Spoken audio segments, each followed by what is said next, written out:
வணக்கம். வாங்க சமைக்கலாம். நம்ம பிள்ளைங்களுக்கெல்லாம் பிடிச்ச மாரி பாஸ்தா வீட்ல உள்ள பொருள வச்சு சிம்பிளா, டேஸ்ட்டா, சட்டுன்னு எப்படி செய்றதுன்னு பார்க்கலாம்.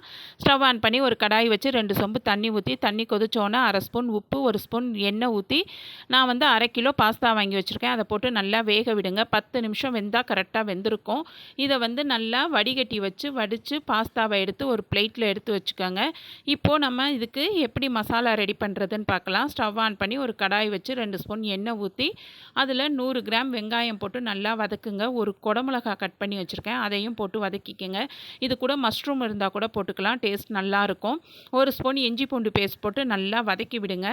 இது வதங்கும் போதே கொஞ்சம் மிளகுத்தூள், வெறும் மிளகாய் தூள் இருக்கு இல்லையா, அது மட்டும்தான். ரொம்ப சிம்பிளாக மசாலாலாம் இல்லாமல் இது வரைக்கும் போட்டிங்கனாலே டேஸ்ட் நல்லாயிருக்கும்.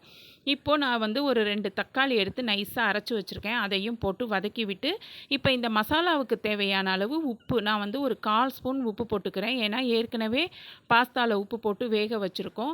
இப்போ 1 டம்ளர் தண்ணி ஊற்றி நல்லா கொதிக்க விடுங்க. மிளகாத்தூள் வாடெல்லாம் போகணும்.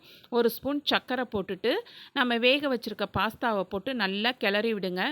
நல்லா கிளறினதுக்கப்புறம் திரும்ப ஒரு 1/2 ஸ்பூன் மிளகுத்தூள் மேலே தூவிட்டு இறக்குனீங்கன்னா சூப்பரான பாஸ்தா ரெடி. பிள்ளைங்க விரும்பி சாப்பிடுவாங்க. செஞ்சு கொடுங்க.